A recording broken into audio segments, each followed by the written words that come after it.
Bonjour à tous et bienvenue dans l'interview. Notre invité ce midi est Ahmed Laouej, député fédéral socialiste. Bonjour. Bonjour. Alors, est-ce que l'Europe et la Belgique sont une passoire fiscale ? En tout cas, elles sont frappées, comme beaucoup d'autres pays en Europe et dans le monde, par des mécanismes de fraude fiscale internationale particulièrement agressifs, de très grande ampleur, par leur montant, aussi par le caractère très organisé, très sophistiqué, au départ de la Suisse pour ce qui concerne l'affaire qui a été révélée ces derniers jours. De la banque HSBC. La banque HSBC, mais aussi au départ de toute une série d'autres paradis bancaires et de paradis fiscaux. Donc oui, la Belgique et l'Europe sont frappées de plein fouet dans leurs fondamentaux, c'est-à-dire dans leurs finances publiques. Plus de 6 milliards d'euros qui seraient sur ces comptes, c'est une grosse perte pour le pays ? Oui, il reste maintenant à l'administration fiscale de déterminer l'ampleur exacte de l'impact budgétaire négatif pour les caisses de l'État de cette fraude fiscale. En même temps, il faut bien voir que cela ne concerne qu'une seule banque. Or, en Suisse, comme au Luxembourg, comme dans toute une série d'autres paradis fiscaux, il y a des dizaines de banques qui se livrent à ce genre de pratiques tout à fait illégales, de démarchage agressif pour convaincre certains résidents, belges en l'occurrence, de déplacer leurs avoirs dans ces paradis fiscaux. Mais avoir un compte dans une banque à l'étranger, ce n'est pas quelque chose de répréhensible. Ça n'est pas répréhensible, si ce n'est que la loi belge aujourd'hui vous oblige à le déclarer. Ensuite de quoi, il s'agit de connaître l'origine de ces fonds et il s'agit dans un deuxième temps de voir si les revenus produits par ces avoirs ont été déclarés. Donc il y a une double vérification à faire. L'origine des fonds, pour voir s'ils ont été déclarés, s'ils ne proviennent pas d'activités illicites, d'activités non déclarées en termes de fraude fiscale, en termes d'origine illicite s'agissant du blanchiment d'argent. Et puis dans le deuxième temps, de voir si ces fonds ont produit des revenus qui ont été déclarés ou pas. Donc il y a un double niveau de vérification à faire et on peut voir dans l'expérience passée que très souvent, quand on planque son argent en Suisse, c'est qu'on a la volonté de ne pas déclarer les revenus produits par ces avoirs. Mais ici, vous parlez de sanctionner les conseillers fiscaux de manière plus importante. Quel est le problème ? La raison est très simple, c'est que vous ne pouvez pas avoir un montage fiscal sophistiqué si vous n'avez pas un cerveau qui l'a pensé. La matière fiscale est tellement complexe et les mécanismes qui sont mis en place pour éluder l'impôt sont tellement élaborés que toujours derrière un montage fiscal de cette envergure, il y a un cerveau, un conseiller fiscal, un intermédiaire. Et donc aujourd'hui, il faut sortir de cette logique d'impunité de ceux qui inventent et puis qui commercialisent ces montages de fraude fiscale qui, comme vous le savez, impactent très négativement nos finances publiques et donc notre cohésion sociale qui est financée par nos finances publiques. L'arsenal législatif qui est en place ne suffit pas. Alors l'arsenal législatif présente déjà un certain nombre d'atouts pour lutter contre ce genre de montage. Ce dont nous avons besoin, c'est des moyens humains et matériels supplémentaires au niveau de l'administration fiscale, au niveau de la justice. Bref, c'est tout le contraire de ce que le gouvernement MRNV est occupé à faire. Le gouvernement actuel va chercher dans la poche des travailleurs, saut d'index, coupe sombre dans les services publics, dans la sécurité sociale. On parle même d'une augmentation de la TVA, ce qui est vraiment une indécence, alors qu'il faudrait aller chercher l'argent là où il se trouve, dans la poche de ces fraudeurs et dans la poche des spéculateurs. Est-ce qu'on ne dépend pas un peu du niveau européen ? Là, on peut rejeter la faute sur le gouvernement belge, mais on est dans un cadre international. C'est toujours un peu trop facile d'entendre en effet le ministre des Finances Van Overtveld nous dire oui, mais c'est au niveau européen qu'on doit traiter les choses. Pas du tout. Mais les législations sont différentes d'un pays à l'autre. Avec John Crombie, on a montré que si on voulait lutter efficacement contre la fraude fiscale, on pouvait y arriver. En 3 ans, le gouvernement Di Rupo a été recherché quasi 2 milliards d'euros sur la fraude fiscale et a introduit toute une série de mesures législatives et administratives qui ont permis de renforcer à la fois la lutte contre la fraude fiscale et la lutte contre la criminalité financière. Qu'est-ce qu'on voit aujourd'hui avec le gouvernement MRNV, avec le gouvernement Michel ? C'est que l'accord de gouvernement sur le volet de la lutte contre la fraude fiscale, sur le volet de la criminalité financière est complètement indigent. On ne trouve quasiment rien. Ils font même le contraire. Ils prennent des mesures qui atténuent la lutte contre la fraude fiscale. J'en veux pour preuve l'affaiblissement des mesures en matière de commission secrète, c'est-à-dire de bénéfices occultes, de sommes dissimulées. Donc ça ne va vraiment pas. On était dans les 300%. Ils doivent se ressaisir, ils doivent aujourd'hui voir qu'il est inadmissible, insupportable de mettre les travailleurs, les allocataires sous pression, d'aller chercher sur les salaires avec le saut d'index, de faire des coupes sombres dans les services publics et en même temps de laisser une impunité grandir au niveau de la fraude fiscale organisée. Le PSSPA demande la mise en place d'une commission spéciale à la Chambre. Quel serait son rôle exact? Alors ça, c'est un acte fort que nous voulons poser pour interpeller à la fois l'opinion publique et en même temps le gouvernement sur le fait qu'il est nécessaire aujourd'hui d'agir.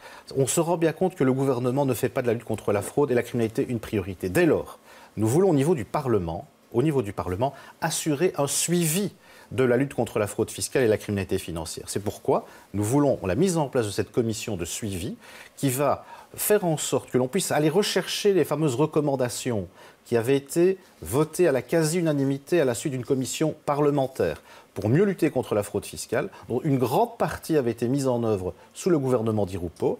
Il reste évidemment un certain nombre de choses à faire, et à la lumière des affaires qui nous sont aujourd'hui révélées, eh bien, il est grand temps de faire en sorte que ces recommandations puissent prendre corps dans notre arsenal législatif. Donc, puisque le gouvernement ne veut pas le faire, nous disons, nous, au niveau du Parlement, que nous voulons porter le débat et que nous voulons être finalement ceux qui vont motiver le gouvernement à avancer, car il en va de la justice fiscale, il en va aussi de nos finances publiques. Est-ce qu'il faudrait prendre une mesure un peu à l'image des États-Unis par rapport aux institutions bancaires qui ne jouent pas le jeu? C'est une très bonne option. Qu'ont fait les États-Unis? Ils ont dit aux Suisses, puisque vous couvrez un certain nombre d'agissements frauduleux, puisqu'un certain nombre de résidents américains ont chez vous des avoirs non déclarés, de deux choses l'une, soit vous faites la plus grande transparence, soit les banques suisses ne pourront plus opérer sur le territoire américain pour toute leur activité commerciale. Eh bien, pourquoi est-ce que nous ne le faisons pas aussi au niveau belge et au niveau européen? Ça n'a pas été lancé sous le gouvernement précédent? Il faut pouvoir l'établir. C'est-à-dire que nous ne manquons jamais, nous, au niveau de l'Europe, de porter le débat de la nécessaire unité en matière de résistance face à l'agression financière et fiscale de la Suisse et de toute une série d'autres États. Nous l'avons fait. Pourquoi? Parce que les Suisses ont proposé à la Belgique un accord au terme duquel ils auraient pu garder leur secret bancaire en échange d'une indemnisation forfaitaire annuelle. Le ministre Reynders était séduit. Nous l'avons rappelé à l'ordre, c'était sous l'ancienne législature, en lui disant « on ne va pas jouer dans ce marché de dupes. Nous, ce que nous voulons, c'est une transparence totale et une lutte efficace contre la fraude fiscale. Il est grand temps que la Suisse arrête ses agissements. » Et ça, c'est une question de rapport de force politique. Il est évident que l'amener au niveau européen est un gage d'efficacité supplémentaire. Le faire simplement au niveau belge, ça c'est possible ou pas? On peut le faire aussi au niveau belge. Nous avons des relations diplomatiques avec la Suisse. On doit pouvoir leur adresser un message en amenant d'autres États à suivre le mouvement. Je crois qu'aujourd'hui, on se rend bien compte que des pays comme le Royaume-Uni, des pays comme l'Allemagne, comme la Belgique, comme les Pays-Bas, comme la France, sont attaqués de plein fouet par les agissements des banques suisses couverts par l'État suisse. Il est grand temps d'indiquer aux Suisses que cela suffit. Et donc, si on doit être les premiers à le faire, faisons-le, mais surtout, essayons de le faire de manière renforcée au niveau européen. Alors, autre dossier, c'est l'accord syndicat-patronat. Aujourd'hui, la CEC doit se prononcer sur sa décision, mais quelle que soit finalement l'option qu'elle prenne, elle annonce déjà une série d'actions concernant tout ce qui n'est pas dans cet accord avec les employeurs. Est-ce qu'elle a raison de découpler les deux éléments ? Je comprends totalement les organisations de travailleurs, que ce soit la FGTB, la CC ou même le syndicat libéral. Qu'est-ce qu'on leur dit aujourd'hui? On découpe, on saucissonne les négociations avec le patronat. Et le patronat, chaque fois qu'il peut engranger quelque chose avec le soutien du gouvernement, claironne qu'il a enfin un accord. Donc ils essayent de diviser le front syndical. Il faut avoir une vision d'ensemble. Il ne suffit pas d'avoir un accord sur un élément pour dire qu'on a enfin la paix sociale. Imaginez un peu les organisations de travailleurs qui, alors qu'elles sont en train de négocier avec le patronat, et que certaines d'entre elles semblent être un peu séduites par ce qu'on leur propose, vous avez le ministre des Finances qui annonce qu'il souhaite, lui, une augmentation de la TVA, qui va directement aller chercher dans la poche des travailleurs, mais aussi des pensionnés, des allocataires. C'est évidemment quelque chose qui ne va pas. Donc moi, je comprends qu'il y ait dans le chef des organisations de travailleurs de la résistance et une attitude aujourd'hui de lucidité qui dit au gouvernement « ça suffit, ne jouez plus avec nos pieds ». Cette piste d'augmentation de la TVA, c'est dans le cadre de ce qu'on appelle le tax shift. L'idée, c'est quand même de moins prélever sur le travail. Oui, de moins prélever sur le travail, c'est indispensable. Et nous, Parti socialiste, nous le voulons. Il faut rendre du revenu disponible aux gens, c'est important. D'abord, il est juste de le faire. Et en plus, c'est bon pour l'économie, ça soutient la demande intérieure, ce dont nous avons cruellement besoin pour le moment. Mais il ne s'agit pas d'aller chercher dans une poche d'aller prendre dans une poche et de compenser par l'autre poche. Il s'agit, pour ce qui nous concerne, d'aller alléger la fiscalité sur les revenus du travail et en même temps d'aller mettre à contribution davantage les revenus tirés du capital et de la spéculation. Donc ce que fait le gouvernement, lui, c'est diminuer. Ce que veut faire le gouvernement, c'est diminuer la fiscalité sur les revenus du travail et augmenter les impôts sur la consommation. Évidemment, ça ne sert à rien. Donc ce que nous voulons, nous, c'est plus de justice fiscale, plus d'efficacité, rendre réellement du revenu disponible aux travailleurs et aux allocataires et pas, d'un côté, leur faire un cadeau fiscal, mais leur reprendre immédiatement en taxant plus lourdement la consommation. Donc ça ne va vraiment pas, c'est inadmissible et je comprends que les organisations de travailleurs soient aujourd'hui dans un état de colère. Autre dossier, la lutte contre le radicalisme. Vendredi, le gouvernement s'est orienté vers l'option plus soft dans le cadre de la déchéance des nationalités. Ça vous rassure ? Qu'il y ait un sursaut de lucidité dans le chef de certains membres du gouvernement, ne nous faisons pas d'illusions.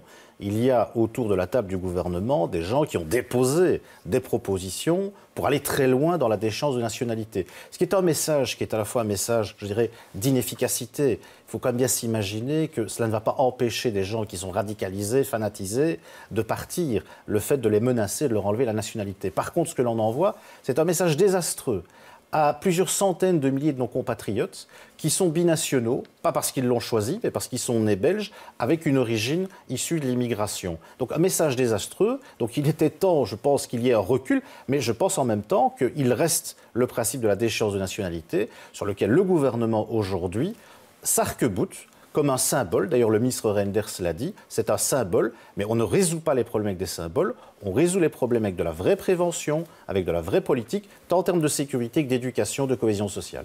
Prévention, justement, il y a eu un débat vendredi dernier qui rassemblait toutes les assemblées bruxelloises, le Parlement régional, le Parlement francophone bruxellois, etc.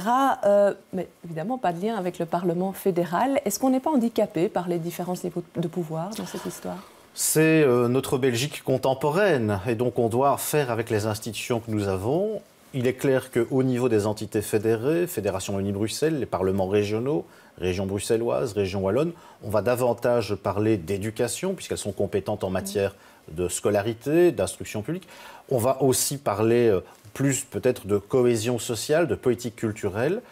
Et en même temps, au niveau fédéral, il reste tout le volet plus fondamental des fonctions régaliennes, de la politique de sécurité, mais aussi de la politique de cohésion sociale. Parce que je reste persuadé que malheureusement, les fanatismes et la radicalité se nourrissent d'un certain nombre de déficits dans la répartition des richesses, dans le fait qu'un certain nombre de familles évoluent dans des conditions de précarité. Et c'est à partir du niveau fédéral qu'on peut assurer une bonne redistribution, car comme le disait Victor Hugo, construire une école, ça permet d'éviter de construire une prison. Très bien, je vous remercie d'être venu sur ce plateau, je vous remercie de nous avoir suivis. Demain, dans l'interview, c'est François Heureux qui interrogera Bernard Clairfailly. Bel après-midi.